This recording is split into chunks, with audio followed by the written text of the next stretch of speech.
नमस्कार साथियों। आज हम प्रधानमंत्री नरेंद्र मोदी जी के राष्ट्र के नाम संबोधन का विश्लेषण करेंगे। इस संबोधन में देश की अर्थव्यवस्था, सुरक्षा, विकास योजनाएं और जनता के लिए नई घोषणाएं शामिल रहीं। प्रधानमंत्री का यह संबोधन देश को दिशा देने और आने वाले समय की प्राथमिकताएं तय करने के उद्देश्य से किया गया। प्रधानमंत्री ने कहा कि भारत दुनिया की सबसे तेजी से बढ़ती अर्थव्यवस्था है। आने वाले वर्षों में हमें इसे और मजबूत बनाना होगा। सरकार ने करोड़ों युवाओं के लिए रोजगार अवसर बढ़ाने पर जोर दिया और कौशल विकास कार्यक्रमों का विस्तार करने की बात कही। प्रधानमंत्री ने किसानों की आय दोगुनी करने और कृषि में टेक्नोलॉजी के प्रयोग को बढ़ाने पर जोर दिया।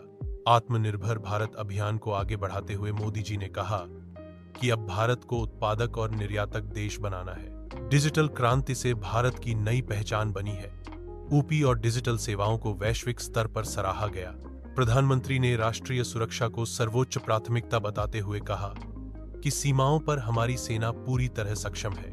भारत आज दुनिया की महाशक्तियों के साथ कंधे से कंधा मिलाकर खड़ा है और वैश्विक मुद्दों पर नेतृत्व कर रहा है। स्वच्छ ऊर्जा और जलवायु परिवर्तन से निपटने के लिए भारत की प्रतिबद्धता पर प्रधानमंत्री ने जोर दिया। स्वास्थ्य सेवाओं को और सुलभ बनाने और नई आइम्स जैसी संस्थाओं की स्थापना पर बल दिया गया। नई शिक्षा नीति से भारत का भविष्य मजबूत होगा। तकनीकी और व्यावहारिक शिक्षा पर ध्यान दिया गया। महिला सशक्तिकरण को विकास का आधार मानते हुए महिला उद्यमियों के लिए विशेष योजनाओं का उल्लेख किया। गरीबों को मुफ्त राशन, गैस सिलेंडर और आवास जैसी योजनाओं को और मजबूत करने की घोषणा की गई।